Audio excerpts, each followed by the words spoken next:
It's 9:10 here on Good Day. Well, some of us still remember the heavy metal hair bands of an era gone by. Yeah, you know, the big hair, the male makeup, the platform boots. Amy, some of us remember this better than others, because I had the hair to match this. Local business owner Kenny Wilkerson played for one of these bands called Nova Rex. The band rose to relative success in the 80s and 90s. And Kenny joins us now in studio to talk about the latest success. Hey! There he is. What's up? A rockumentary tribute called It Ain't Easy Being Cheesy. Kenny, good to see you, man. Hey, thanks for coming you too, in. man. All right. Hey, do you, it's funny, when I see these videos, right? Because I had the long hair. I mean, I was almost like you at one point with the hair and all that. I'm sorry to hear that. It's classic. Right. Do you remember those days when you were up on stage playing in front of all those groups? I do. That was the funnest part about it. You know what I mean? Just going out and going crazy. Back then, it was the 80s, man. It was excess everything. You know, big everything. So yeah, we had a lot of fun. The picture we have in our mind of the hair bands, you know, the Motley Crue, the Doc, and all these. Yep. We see the video behind the scenes how crazy it was. Was it really that crazy, or is that just what a lot of these bands? No, it was really that crazy. It was like that. Oh yeah. I mean, I can't get into it because it's morning TV. But you still remember it. Yeah. Therapy. I mean, I'm better now because of it, you know. But yeah, we did our thing. Our flame was a little smaller than some of them. Yeah. But we still had all the same issues. But you played with bands like Cheap Trick and some of these, you know, that people really know. So you were right in the mix of all this when it was huge. Yeah, you know, our thing was, I moved to LA. Well, the band's been together since '85. We actually formed in Florida, believe it or not. But we went to LA, did that run back in '87, '88, '89, '90. And then the whole hair metal scene changed. Grunge came in. Yeah. So then I took the band to Indianapolis, where I'm originally from, and it just bought us 3 or 4 more years till eventually caught up, and you know, it was done. Okay, so you put this documentary together. Yes. Tell us about that. Why did you do it, first of all? Was it to recapture this moment that all or many of us remember and love? Well, you know, the thing is, I had a ton of stuff that I filmed from back in the day, all on VHS tapes. I had a friend of mine, Dean Robinson, up in Indy, who said, I said, hey man, can you put some of this stuff on YouTube for me 10 years later? And he's like, man, we should just do a documentary. So that's what we did. I mean, we just put it all together, and it's, you know, it's crazy as it was then, it's crazy now. So you put this documentary together, and it went huge, huh? Now it's even, what, in the Rock and Roll Hall of Fame? Rock and Roll Hall of Fame, I sent it to them.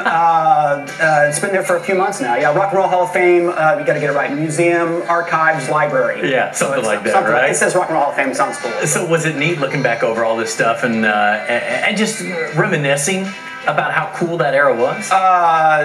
Yeah, and how young and skinny I was. That had something to do with it. But, you know, it's kind of fun right now. I think it's because of the, you know, the glow from Rock of Ages, basically. You know, I seen Dee Snider from Twisted Sister on a vacuum commercial recently. You know, got the Kiss Motley Crue concert. It's supposed to be the biggest one of the year. Yeah. So it's kind of like, you know, that hair metal scene, that 10-year hair metal span is classic rock now. Yeah. I mean, when I grew up, I was wearing Led Zeppelin, Ozzy t-shirts, and these kids are wearing Motley Crue Poison shirts. So it's kind of that's fun. Cool. Yeah. And I saw a lot of those bands in concert back then, and they're still out there. Even Van Halen to some extent. Right. Okay. Now I've always wondered what, you know, guys like you who are so big in the scene, what you do afterward. Now it's interesting. You now have a salon of sorts here in town, right? Tell us about what you have now. Well, I've been in Florida about 17 years, so about 15 of those years now, I own tanning salons. I own 3 of them. So how'd you end up getting into that?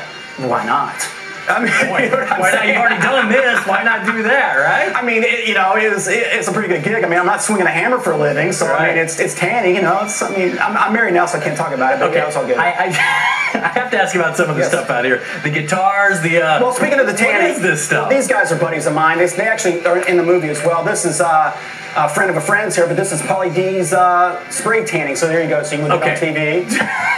And then I got this one for Amy, wherever she's at. I got the Pauly D Sexy Swag. Nice. Yes. Nice stuff. I thought of you. Thank you. Yeah, so this is a tan. So I can come when we come back from commercial break, I can be nice I'll and tan. spray, man. That spray tan right there. So yeah. I love it. What about these guitars? Well, the guitars, I brought this one in because this is classic. These guys, Anheuser-Busch has always been an ally of ours, and this is from like 1990 or something like that. They gave me this. And then this one, they said, bring something in crazy. So this is my G&L, another sponsor. I feel like a NASCAR driver. But yeah, this is my baby right here. So yeah, and then we brought some memorabilia too. I have some stuff already. We have a jacket at the Hard Rock, and believe it or not, corporate is in Orlando, which made it easy for me. Yeah. But they, if you go to hardrock.com, look at memorabilia, you can see the jacket on their site. Hey, if somebody wants to learn more about you, because you'll probably see you out and about here in Orlando.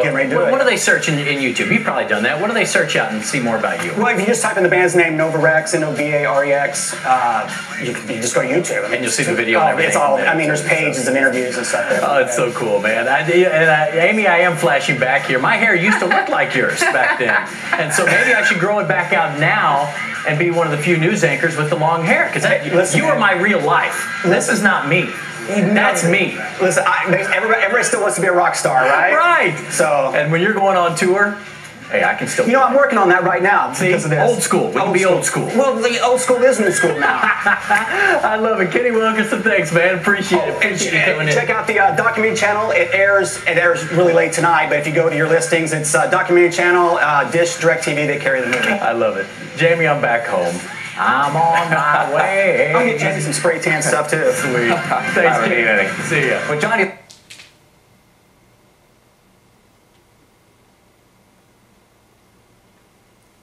Novarex rocks!